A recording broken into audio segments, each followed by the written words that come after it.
नमस्कार प्रशिक्षुओं। Hello students, आप सभी का हमारे चैनल पर स्वागत है। आज आप लोगों के लिए लेकर आए हैं कुछ महत्वपूर्ण प्रश्न जो हिंदी विषय एवं DLED पाठ्यक्रम एजुकेशन 07 के लिए महत्वपूर्ण है तथा UPTET CTET आदि के लिए भी अपनी महती भूमिका निभाएंगे। एक बार पुनः स्वागत है आप सबका। आइए देखते हैं। जलज शब्द में समाहित स्वर वर्ण है आ, उ, ऊ। बताइए, 4 विकल्प दिए गए हैं, कौन सा सही होगा? आप लोग थोड़ा सा समझने का प्रयत्न कीजिए। ठीक, ये तो आपको आता ही होगा, बहुत इजी प्रश्न है हमारे। कैसे?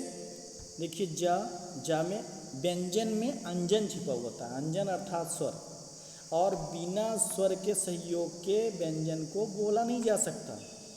ठीक, तो इसमें जा में भी छिपा है और ला में भी छिपा है, तो मिला करके समाहित स्वर यही हो गया आ।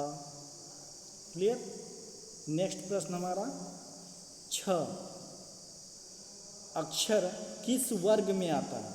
तो आपने देखा का वर्ग, चा वर्ग, टा वर्ग, पा वर्ग। अब इसको पढ़कर देखते हैं तो आपको पता चल जाएगा कि किस में आता है। जैसे क, ख, ग, घ अंग, च, छ, ज, झ, य। तो ये आपका सही निकल गया तुरंत। वर्गीय व्यंजन जो स्पर्शी व्यंजन है उसमें आप देखेंगे तुरंत आपको हल इसका मिल जाएगा। टा, ठा, ढा, ढ़, पा, फा, बा, भा, म। क्लियर? आगे बढ़ें।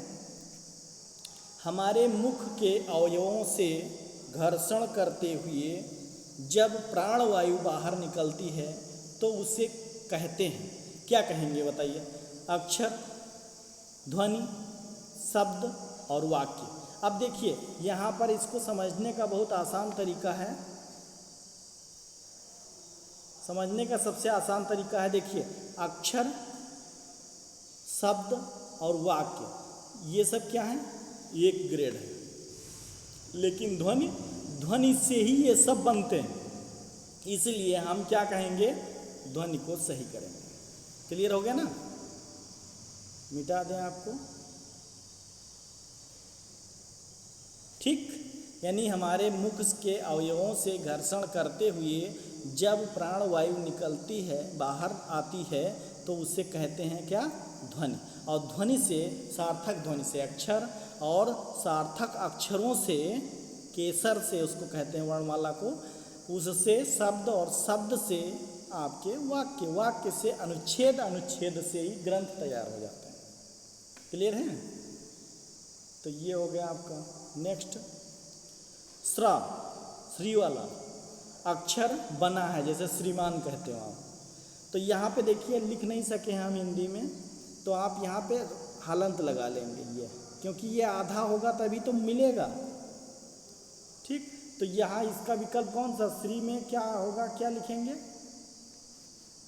ये है श्री, तो श्री में हमारा तीसरा विकल्प सही हो जाएगा। ये नहीं होगा, ये भी नहीं होगा, और उपरोक्त सभी का कोई प्रश्न नहीं। ठीक, तो ये आपका सही हो जाएगा। कौन सा? स और र। सा आधा होगा और रा। ठीक, तो श्रा बन जाएगा। श्रा से श्रम, श्रा से श्री। ठीक है, सा से श्रुतलेख, सा से श्रवण। ठीक, ये आपका हो गया। नेक्स्ट, उच्चारण भेद के भेद हैं। उच्चारण के कई भेद हैं, जैसे स्वरकृत। स्वरकृत देखें तो क्या हो जाएगा? ह्रस्व यानी लघु स्वर, दीर्घ स्वर और प्लुत स्वर। ओम, ये एक मात्रिक, द्विमात्रिक, 3 मात्रिक स्वरकृत है। कालकृत देखें तो काल के आधार पर, काल माने समय होता है, समय के आधार पर हम बांटें तो भी ठीक बांट सकते हैं। स्थानकृत यानी कि अनुनासिक, कहाँ से वर्ण निकल रहे हैं, स्थानकृत हो जाएगा। अनुनासिक और निरानुनासिक ध्वनि कहाँ से निकल रही है। ठीक, मुख और नाक दोनों का प्रयोग हो रहा है, या केवल मुख का। तो इसीलिए कहा गया ये अनुनासिक और निरानुनासिक इस तरीके से। तो इसमें हमारा क्या हो जाएगा सही विकल्प उपरोक्त सभी। ठीक, जहाँ कन्फ्यूजन होगा आप कमेंट करके पूछ सकते हैं। एक कोटेशन दिया गया, आंचल में है दूध और आँखों में पानी, यह कथन किसका है? मैथिली शरण गुप्त का, जयशंकर प्रसाद त्रिपाठी का, सुमित्रा नंदन पंत का, राष्ट्र कवि ये सब, और कोई नहीं, यानी कि हमारे इसमें पहला विकल्प सही होगा, मैथिली शरण गुप्त।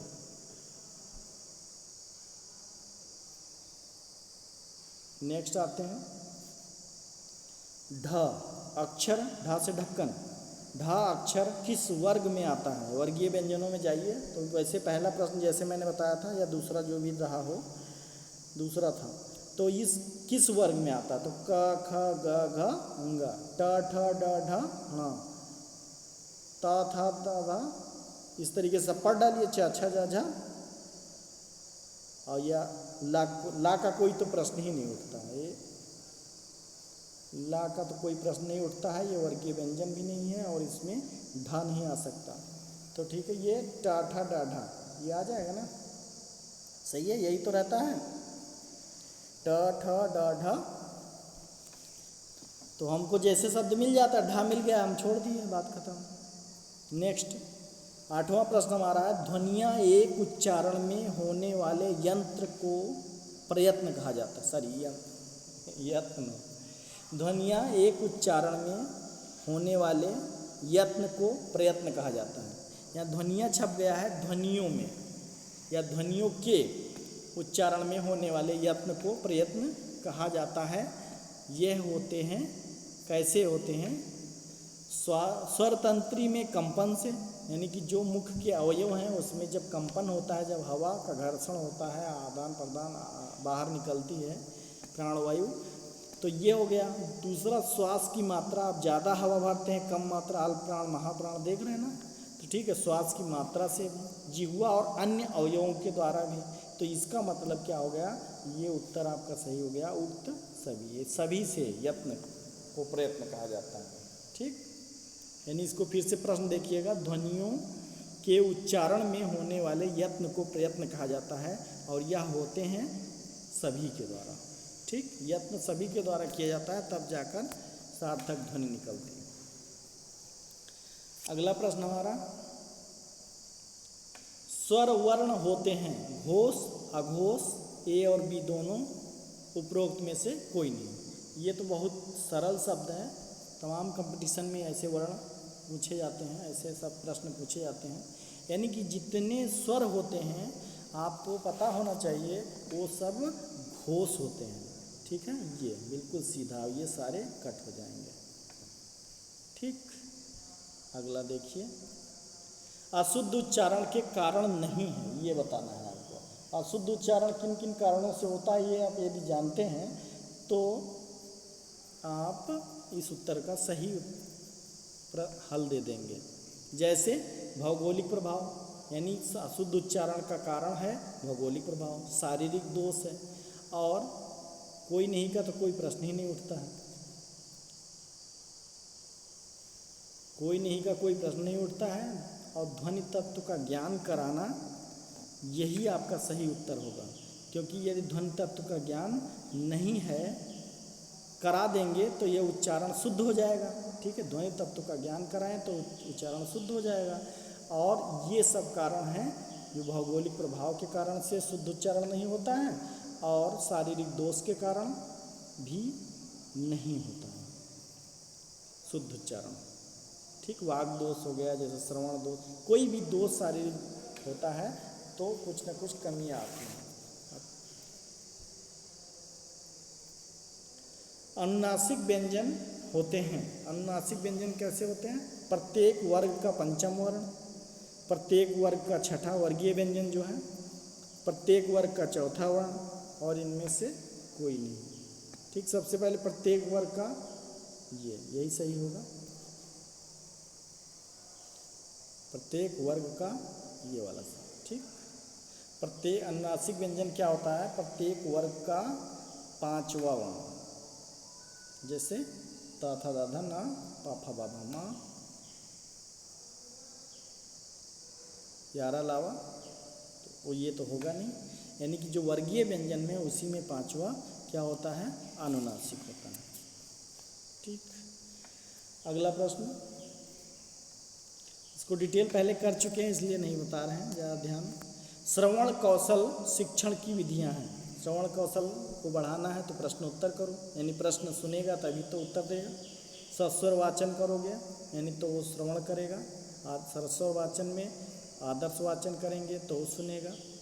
ठीक है, यानी कि सस्वर वाचन में और भाषण देंगे तो अगला सुनेगा तो श्रवण कौशल का विकास होगा। और उक्त सभी, इसमें सब कुछ हो जाएगा सही। ठीक, उक्त सभी हल। नेक्स्ट प्रश्न देखते हैं, संसार में यदि सर्वांगीण अक्षर है तो देवनागरी के हैं, यानी संसार के, देखिए पिटमैन महोदय, तो उत्तर हम डायरेक्ट निकल आता है हमसे। ये पिटमैन महोदय हैं, ये बहुत ही प्रभावित हैं भारतीय भाषा से, हिंदी से, देवनागरी से। तो इन्होंने कहा कि संसार में यदि सर्वांगीण अक्षर है, जो अक्षर है, जो ध्वनि है सर्वांगीण है तो देवनागरी है। ये कथन इन्होंने पिटमैन ने कहा। क्राइट्स का गलत है, देवेंद्र, डॉक्टर देवेंद्र का गलत है, भोलानाथ जी का भी गलत है, और ये पिटमैन सही है। ठीक है, चिड़ियों की चहचहाट का लाभ आप लोग ले रहे होंगे, ले पा रहे होंगे। धन्यवाद, थैंक्स फॉर वाचिंग। आशा है कि आपको समझ आया होगा और कुछ सहयोग कॉम्पिटिटिव एग्जाम्स के लिए हिंदी विषय और एजुकेशन में आपकी मदद करेगा। डीएलएड के लिए तो विशेष महत्वपूर्ण है। एक बार पुनः मैं सुधेंद्र कुमार मौर्य, सहायक प्राध्यापक, city group of colleges Lucknow, आपको आपके प्यार के लिए आभार और साधुवाद देता हूँ। धन्यवाद।